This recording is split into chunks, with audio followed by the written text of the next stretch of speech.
ఈ రెండు కూడా అయితే వారం రోజులను 2 రోజులలో ఒకటి అయింది, వారం రోజులలో ఒకటి. ఈ ఆదిత్యాల బేస్మెంట్ దగ్గర వాడితే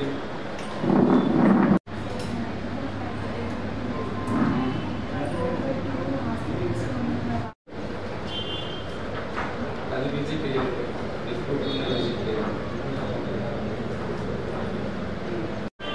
కంపెనీ పట్టుకొని ఆడికి వెళ్ళాలి. వాళ్ళు శాంక్షన్ అప్పుడు ఉన్నారు కదా, మిగతా టైం లోపల కూడా మీకు సపోర్ట్ చేయాలి ఉంటుంది. అందులో అడిగేది వాళ్ళు చెప్పినా చెప్పకుండా కానీ నాకు అఫీషియల్గా చెప్పలేదు కానీ ఉంటుంది కదా. స్టేట్మెంట్లు కూడా వచ్చినాయి. మరి ఎందుకు ఆల్రెడీ చేసుకుంటానికి వాళ్ళకి ఇచ్చి వీళ్ళు సెకండ్ ఫేజ్ తీసుకోవాల్సింది. ఇప్పుడు వీళ్ళు బ్లాక్ చేసి వేరే వాళ్ళు కావాలని అంటే వాళ్ళకి దొరకదు. 10 రోజులు గ్యాప్ కదా, ఆల్మోస్ట్ నెక్స్ట్ మండే రావాల్సింది, ఆ తర్వాత మండే వస్తుంది. ఒక హాఫ్ డే ముందు చేసుకున్నామంటే మీకు 1 వీక్ ముందు వచ్చింది. సో మీరు సిస్టమ్ని అర్థం చేసుకోవాలి. ఇది నేను ఎందుకు చేస్తున్నాను అంటే వాళ్ళకి 1 వీక్ ముందు పైసలు వచ్చినాయి అనుకోండి, వాళ్ళు ముందు మొదలు పెట్టారు కదా, నెక్స్ట్ వర్క్ మనకే ప్రోగ్రెస్ వస్తుంది అని అది చేయాలి. తర్వాత ఇది పాజిటివ్. రెండోది లిమిటెడ్ నెంబర్ ఉన్నారండి, 131. మీరు ఏదో ఒక రీజన్ చెప్పి చాలా చెత్త చాలా నటినెస్ ఓపెన్ ప్లాట్స్ని ఎవరు కూడా ఓనర్షిప్ తీసుకోవట్లేదు. ఓనర్స్ ఎక్కువ ఉంటున్నారు, అక్కడ కూడా యుద్ధం అవుతుంది. అట్లాగే లాక్డ్ హౌసెస్ ఉన్నాయి. ఆ లాక్డ్ హౌసెస్లో కూడా రకరకాల కంటైనర్స్ ఉండవచ్చు, అక్కడ కూడా ఉండే అవకాశం. అట్లాగే సగం కూలిన ఇళ్ళు ఉన్నాయి, ఆ ఇళ్లలో కూడా చాలా కంటైనర్స్ ఉంటున్నాయి, అక్కడ కూడా ఉండే అవకాశం ఉంది. అట్లాగే టైర్ షాపులు ఉన్నాయి, ఆ టైర్ షాపులలో టైర్స్ వాళ్ళు సరిగా మెయింటైన్ చేయట్లేదు, అక్కడ కూడా ఉంది. అలాగే ఓపెన్ ప్లేసెస్లో ఎక్కడెక్కడైతే చెత్త రకరకాల చెత్త పడిస్తూ ఉన్నారు. అంటే తినడానికి పోతున్నారు, తాగడానికి పోతున్నారు, బాటిల్స్ పడిస్తూ ఉన్నారు, ప్లాస్టిక్ పడిస్తూ ఉన్నారు, కప్పులు గ్లాసులు ప్లేట్లు అన్నీ పడిస్తూ ఉన్నారు ఓపెన్ ప్లేసెస్లో. అక్కడ కూడా ఎవరు కూడా ఓనర్షిప్ తీసుకోవట్లేదు, అక్కడ కూడా మేము మా వైపు నుంచి ఏమైతే ఫ్రైడే రోజు కానీ వేరే రోజుల్లో కూడా ఇల్లు వెళ్ళి మరీ జనాలకు అవగాహన కల్పిస్తున్నాం. ఇంటి పైకి చూస్తూ ఉన్నాం. ఇళ్లలో జరిగే యాక్టివిటీ, వాళ్ళు చేయాల్సిన యాక్టివిటీ మేము అవేర్నెస్ ఇస్తున్నాం. కానీ ఓపెన్ ప్లాట్లలో డ్రైన్స్లలో చెత్త సేకరించి డిస్పోజ్ చేయడం కానీ, ఓపెన్ చాలా ప్లేసెస్లో కానీ, పాత ఇళ్లలో కానీ, లాక్ హౌసెస్లో కానీ చూపిస్తాం. ఆ యాక్టివిటీ చేయలేకపోతుంది. అట్లాంటి సహకారం అవసరం.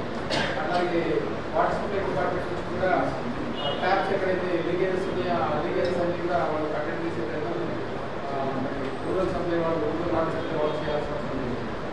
లేకపోతే మరొక ఫిల్ చేయడమా, లేకపోతే కనీసం ఆయిల్ బాల్స్ మీద వేసేసి ఆ వాటర్ స్టాగ్నేషన్ మీద దోమ పెరగకుండా చూడాల్సిన అవసరం అయితే ఉంది. చెరువులలో గంబూజీ ఆఫీస్ వేసే అవకాశం ఇస్తున్నాం. మేము గంబూజీ ఆఫీస్ కూడా సప్లై చేయడం జరుగుతుంది. ఇంటెంట్ పెట్టుకుంటే ఫిషరీస్ డిపార్ట్మెంట్ నుంచి. Thank you.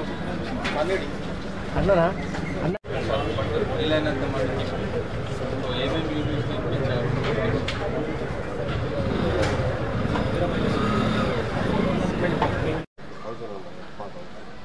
పాత ఇల్లు ఉంది, బౌండరీస్ ఎవరు అవుట్ సైడ్ ఉంది. 14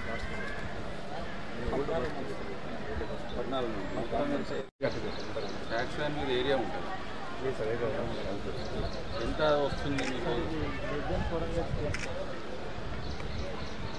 మరీ తక్కువ 390, 360 చాలా తక్కువ.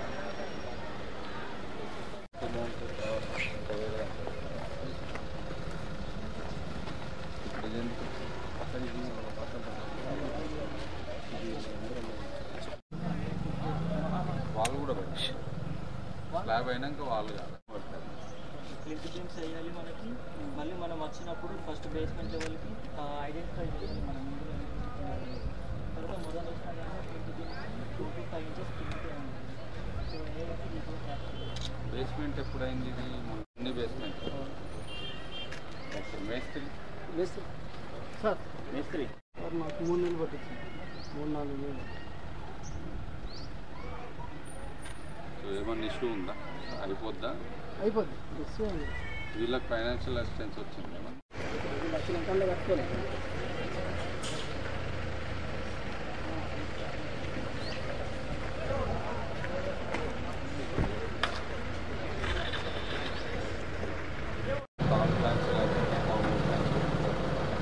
అక్కడ నుండి స్టార్ట్ అయ్యింది. సరే ఉందండి. పెట్టింది మంచిది, కానీ మీరు బయట ఉన్నప్పుడు సూటబుల్ ప్లాన్స్ పెట్టుండాలి. తర్వాత ఈసారి సైట్స్ అన్నీ ఫిజికల్గా తిరగండి కేసు ఉంటాయి. అటు వెళ్ళినప్పుడు లేదంటే అదే పని పెట్టుకుని అటు వేరే పనులు చేసుకుంటే తిరిగి ఫైనల్ మున్సిపాలిటీని విజిట్ చేసుకుంటూ భీమగల్ మున్సిపాలిటీ లోపల శానిటేషన్ సీజనల్ డిసీజెస్ ఇందిరమ్మ ఇంటికి సంబంధించిన ప్రోగ్రెస్, దాంతోపాటు వనమహోత్సవం యొక్క ప్రిపేర్నెస్ అంటే నెక్స్ట్ స్టార్ట్ కాబోతుంది కాబట్టి వీటన్నిటిని కూడా వారిగా రివ్యూ చేయడం జరిగింది. సో రివ్యూలో వచ్చిన కొన్ని ఇష్యూస్కి సంబంధించి ఫీల్డ్ విజిట్ కూడా చేయొచ్చు. సో ఇందిరమ్మ ఇళ్ళకి సంబంధించి ఇంకా గ్రౌండ్ అయినా కానీ ప్రోగ్రెస్ రావాల్సి ఉంది, వాళ్ళందరూ కూడా ఇన్స్ట్రక్షన్స్ ఇచ్చాము. సో దాంట్లో మెయిన్ ఇష్యూస్ లోపల కొంత ఫైనాన్షియల్ ప్రాబ్లమ్స్ ఉన్నాయి. అంటే ఇనీషియల్గా కట్టుకుంటే వాళ్ళకి పేమెంట్ వస్తుంది అని అంటే మెప్మా నుండి వాళ్ళందరూ కూడా లింక్ చేశాము. సో మెప్మా భీమగల్ మున్సిపాలిటీ లోపల ప్రోగ్రెస్ బాగుంది. అంటే వాళ్ళందరూ కూడా అవసరమైన వాళ్ళందరూ కూడా ఎస్హెచ్జి నుండి బ్యాంక్ లింకేజ్ ద్వారా లోన్ ఇప్పిస్తుంది. సో దాంతో ప్రోగ్రెస్ వస్తుంది. సో ఇంకా ఎవరైనా సరే అలా లోన్ కావాలనుకున్న వాళ్ళు ఉంటే వార్డు ఆఫీసర్లు అందరినీ కూడా మెప్మా స్టాఫ్కి రిక్వెస్ట్ ఇవ్వమని చెప్పాము. వాళ్ళు కూడా ప్రామిస్ చేశారు, ఎంతమందికి అవసరం ఉన్నా కానీ వాళ్ళకు ఎలిజిబిలిటీ ప్రకారం బ్యాంక్ లింకేజ్ లోపల అమౌంట్ ఇస్తాము. సో దాంతో ఇనీషియల్ సపోర్ట్ వస్తుంది కాబట్టి వాళ్ళకి ప్రోగ్రెస్ ఎక్కువ వస్తుంది అనేది మాకు అనిపించింది. తర్వాత ఇంకా కొన్ని కొత్త అప్లికేషన్స్ వచ్చినాయి అన్నారు. ఆ కొత్త అప్లికేషన్స్ కూడా మేము మళ్ళీ ఇప్పటి వరకు ఉన్న వాటిలాగానే అప్లికేషన్ ఎంట్రీ చేసి వెరిఫికేషన్ చేసి ఎలిజిబుల్ అయితే వాటికి కూడా మేము శాంక్షన్ ఇస్తాం. సో మనకి ఇంకా ఈ కాన్స్టిట్యున్సీ లోపల కొంత గ్యాప్ ఉంది కాబట్టి ఫర్దర్గా ఎలిజిబుల్ వచ్చిన వాళ్ళకు కూడా ఇచ్చే అవకాశం ఉంది. యాక్టివిటీస్ ప్లాన్స్ అవైలబిలిటీ ఉన్నాయి, కావాల్సిన సైట్స్ ఐడెంటిఫై చేయమని చెప్పాము. మనం ప్రోగ్రామ్ స్టార్ట్ అయ్యే కంటే ముందే ఫిట్టింగ్ యాక్టివిటీ కంప్లీట్ చేసుకుంటే మనకు ఇనీషియల్ స్టేజ్లోనే ప్లాంటేషన్ కంప్లీట్ చేయొచ్చు. సో దట్ మనకు వర్షం అంతా ఉపయోగపడి సర్వైవల్ పెరుగుతుంది అనేది మనం చెప్పడం జరిగింది. సో దాంతోపాటు సీజనల్ డిసీజెస్ రాకుండా శానిటేషన్ మనము ఫ్రైడే చేయడం కానీ, దాంతోపాటు శానిటేషన్ 100 day ప్రోగ్రాంలో చేస్తున్నారు. అయినా సరే మనము వాటర్ బాడీస్ లోపల ఆయిల్ బాల్స్ చేయడం ఇట్లాంటివన్నీ కూడా వాళ్ళకి అందరు కూడా చెప్పడం జరిగింది. డిప్యూటీ డిఎంహెచ్ఓ కూడా తీసుకొని వచ్చాము, డిస్ట్రిక్ట్ మలేరియా ఆఫీసర్, వాళ్ళకు కూడా కొంత గైడెన్స్ ఇచ్చారు. ఫర్దర్గా మేము అందరం కూడా ఫాలోఅప్ చేస్తాం.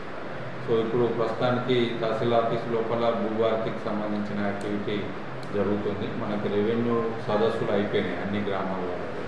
సో జిల్లా అంతా కూడా రెవెన్యూ సదస్సులు అయిపోయినాయి. సో రెవెన్యూ సదస్సుల్లో వచ్చిన అప్లికేషన్స్ అన్నిటినీ ఇప్పుడు ప్రస్తుతానికి ఆన్లైన్ చేసి ప్రతి అప్లికేషన్ను కూడా మనకు ప్రభుత్వం నిర్దేశించిన ఆగస్టు 14 లోపల అన్నిటిని కూడా డిస్పోజ్ చేస్తాం. సో డిస్పోజ్ చేసేటప్పుడు ప్రభుత్వం నుండి ఇన్స్ట్రక్షన్స్ ఏమున్నాయి అని అంటే రొటీన్గా కాకుండా ఎలిజిబుల్ అందరికీ కూడా ఈసారికి ప్రాబ్లం సాల్వ్ అయిపోవాలి అనేది చెప్పారు. సో అవి సాల్వ్ అయిపోతాయి అన్నీ కూడా మేము ఫర్దర్గా నెక్స్ట్ ఆగస్ట్ 14 దాకా కూడా వాళ్ళు డిస్పోజ్ చేస్తారు, మేము ఫాలోఅప్ చేస్తాం. కొన్ని అప్లికేషన్లు ఆర్డీఓకి కొన్ని కలెక్టర్ కూడా వస్తాయి, వాటిని కూడా మేము ఇన్ టైం డిస్పోజ్ చేస్తాం. సో సాదా బైనామా ఒకటి మనకి గవర్నమెంట్ ఆల్రెడీ భూభారతిలో ప్రొవిజన్ ఇచ్చింది, మనకి ఒక లీగల్ ఇష్యూ ఉంది, అది సార్ట్అవుట్ అయినాక అప్లికేషన్స్ అన్నిటిని మేము సెపరేట్గా పెట్టుకుంటున్నాం. అది కాగానే సాదా బైనామా కేసెస్ కూడా యాజ్ పర్ ఎలిజిబిలిటీ వాళ్ళందరికీ కూడా మేము శాంక్షన్ చేయడం జరుగుతుంది.